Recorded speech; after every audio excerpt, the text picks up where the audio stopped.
Welcome to Fab Movie. This video contains spoiler. Please watch carefully. Baba, Yes, my son. tell me a story. Which one? The story of home.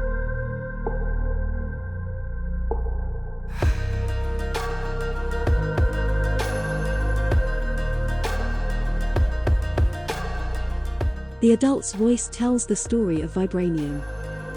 A gigantic meteorite with the toughest metal, vibranium, crashed in the region of the sources of the Nile River millions of years ago, and it affected the plants. Later, in the Age of Humans, 5 tribes in the land named Wakanda battled for control of that vibranium until a spirit led a certain warrior to find and eat a heart-shaped herb affected by the metal. He gained superhuman abilities, and became the first Black Panther. 4 of the 5 tribes submit to his power, but the Jabari tribe chose freedom.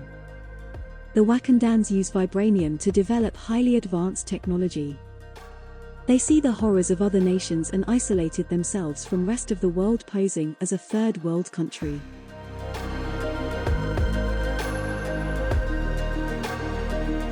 In 1992, Wakanda King T'Chaka visits his brother N'Jobu, who is working undercover in Oakland, California.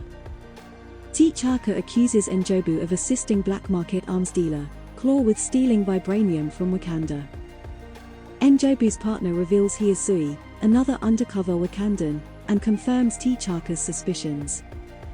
T'Chaka confronts N'Jobu, who becomes angry and threatens to kill T'Chaka's loyal friend, Sui.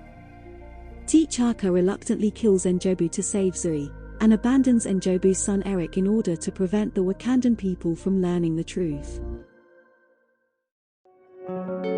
In the present day, following T'Chaka's death in a terrorist attack in United Nations, his son T'Challa returns to Wakanda to assume the throne. T'Challa and Okoye, the leader of the all-female fighting force, extract his ex-lover Nakia from an undercover assignment in Nigeria's Sambisa forest. He then reunites with his mother Queen Ramonda and younger sister Princess Shuri, the nation's current technological genius. At his kingship ceremony, he is challenged for the crown by M'Baku, the leader of the 5th tribe, the mountain-dwelling Jabari. The two engage in ritual combat, with T'Challa emerging victorious and becoming the new king. In London, a gang led by Claw and including an ex-US Black Ops soldier, Eric Stevens, as known as Killmonger, steals an ancient Wakandan vibranium axe from a museum. When the tribal elders receive word that Claw has resurfaced in South Korea, T'Challa's friend Wakabi, who lost his parents as a result of the Claw's actions, urges the young monarch to bring him to justice. T'Challa, Okoye, and Nakia plan to intercept Claw at an underground casino in Busan, where he will be selling the axe to an unknown buyer. The plan, however, goes wrong when T'Challa discovers the buyer is CIA agent Everett Ross, and Claw suspects the deal is a setup. The deal subsequently goes sour, and a car chase ensues that culminates in Claw's apprehension.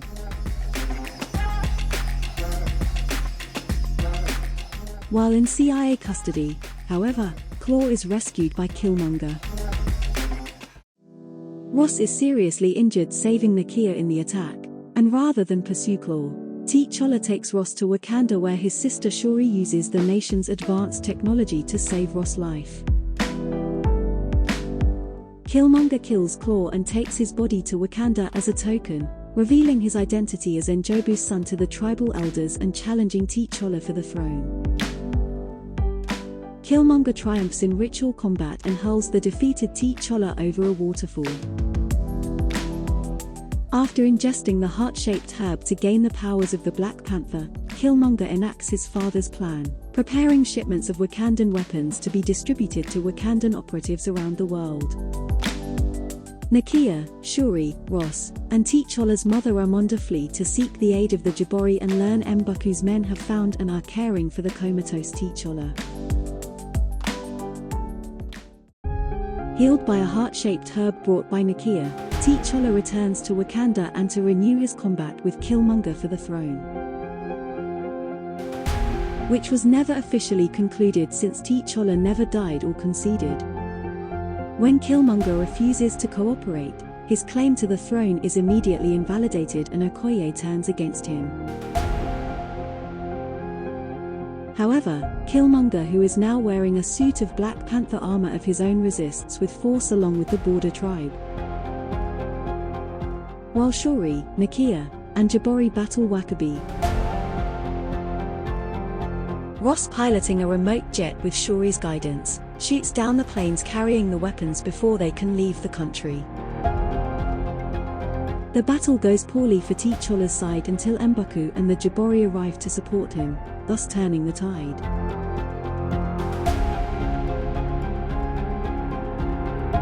T'Challa and Killmonger's battle carries them into the heart of the vibranium mine, where sonic disrupted used in the transport of the metal incapacitate their vibranium armor.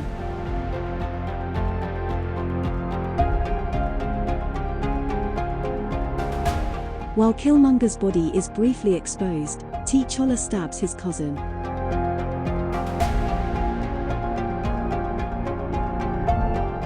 He takes Killmonger to see the sunset of Wakanda and offers to heal him.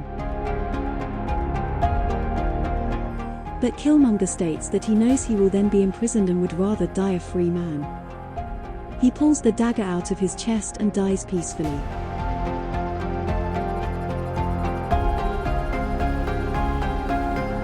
With that victory, T'Challa is officially restored to the throne, with M'Baku granted a seat in the National Tribal Council to represent his tribe in recognition of his loyalty. Rejecting the isolationism of past Wakandan kings, T'Challa establishes an outreach center at the building in Oakland where N'Jobu died, to be overseen by Nakia and Shuri. He intends for the center to the first in a series of efforts by Wakanda to help uplift impoverished communities around the world.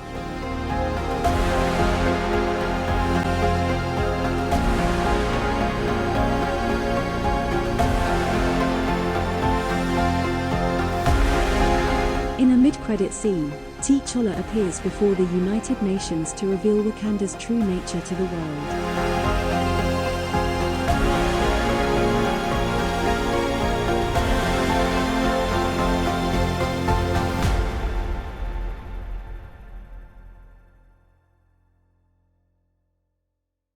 Please hit like and subscribe to keep enjoying. We appreciate your feedback through comments.